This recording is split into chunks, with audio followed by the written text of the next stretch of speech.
Қайырлы күн, қымбатты мен ютубтағы оқырмандарым. Қалдарыңыз қалай? Сіздермен бірге мен дәрігер Гүлжауһар Маратбекқызы. Ең алдымен менің каналыма тіркеліп қойыңыздар дегім келеді. Бүгінгі біздің талқылайтын тақырыбымыз ол витамин С жайлы болады. Витамин С қалай иммунитетті көтереді, қалай қатысады жалпы, сондай сұрақтарға жауап беремін. Жалпы бұл витамин С-ны ойлап тапқан үшін, зерттеген үшін Уолтер Норманға 1937 жылы Нобель премиясын береді. Нобель премиясын алатындай бұл витамин С-ның ағза үшін қандай маңыздылығы бар? Ең біріншіден ол өте күшті антиоксидант болып саналады. Біздің ағзамызды бос радикалдар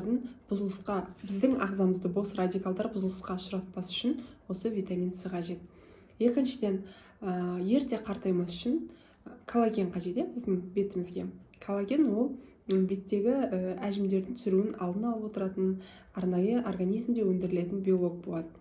Осы биологтың өндірілуін реттеп отырады витамин С.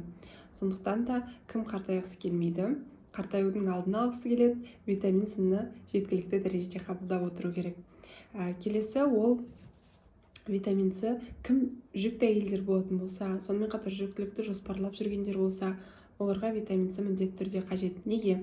Себебі жүктілік кезінде ішіндегі бала нерв жүйесі дұрыс даму үшін, миы жақсы даму үшін фолий қышқылы қажет. Осы фолий қышқылы организмде жеткілікті дәрежеде өндірілу үшін оған витамин С керек.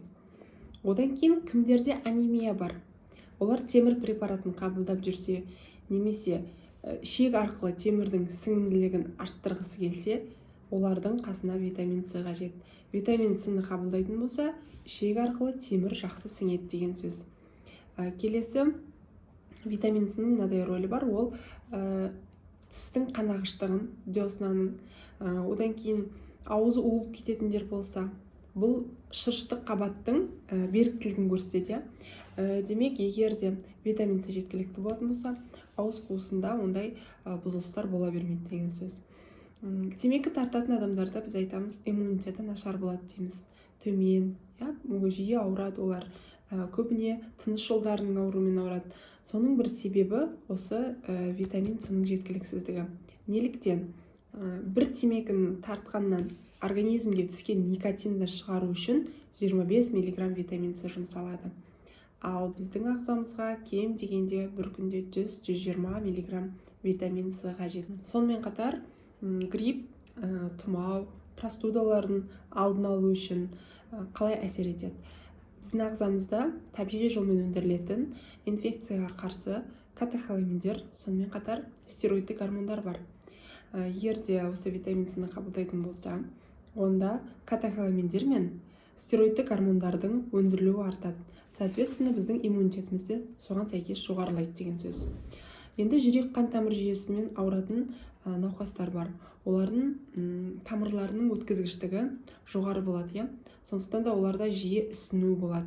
Сосын жиі кровоизлияние, капиллярларында қанталап тұратын, кожасында қан құйылғыш адамдар бар. Неге? Олардың тамырларының, капиллярларының қабырғасы жұқа болады. Егер де витамин С жеткілікті қабылдап отыратын болса, осы тамырлардың қабырғасын нығайтуға көмектеседі. Енді витамин С-ның біздің организмімізде төмендеуіне не әсер етеді?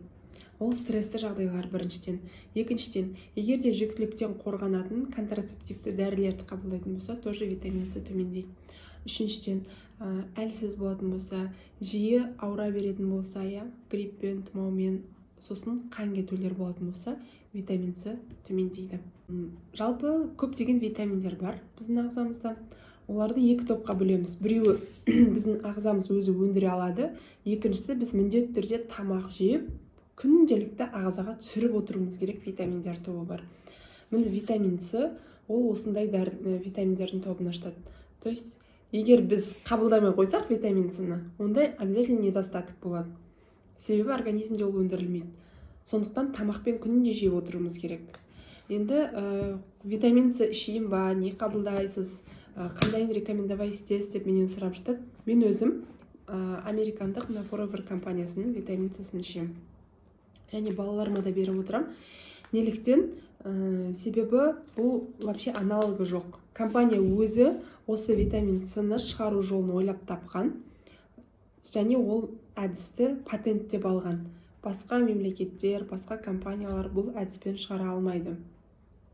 Енді бұның құрамында не бар, қандай ерекшелігі бар деген сұраққа келетін болсақ, бұның құрамында холодный пресс дейді, яғни кептірілген папайя, апельсин, сосын шиповник бар. Осыларды алады, кептіреді, одан кейін сұлы кебегі, яғни овсяной отрубқа отырғызылады, араластырылады, ұнтақтап. Сосын мынадай таблеткаларды шығарған. Матрицалық деңгейде овсяной отрубқа витамин С осылай отырғызып жасалғаннан кейін оның сіңімділігі өте жоғары болады. 8-12 сағатқа дейін созылады. Және тек қана иммунитет көтеріп қоймайды, овсяной отрубтың, яғни құрамындағы талшықтарға байланысты ішек микрофлорасын реттейді, ішектің моторикасын арттырады. Сонымен қатар ішекте осы витамин С жақсы сіңірілгеннен кейін қанның құрамындағы холестериннің деңгейін қалыпты ұстап тұруға көмектеседі. Сіздер білесіздер, қан тамыр жүйесінің аурулары бар. Артериалды қан қысымы жоғары кісілердің көпшілігінде неліктен ол олай болады? Себебі қан тамырының бойында холестериндердің атеросклеротический бляшкалардың қалыптасуынан болады. Ол атеросклероз пайда болуының себебі тамырлардың бойында. Ол холестериннің жоғары болуына байланысты.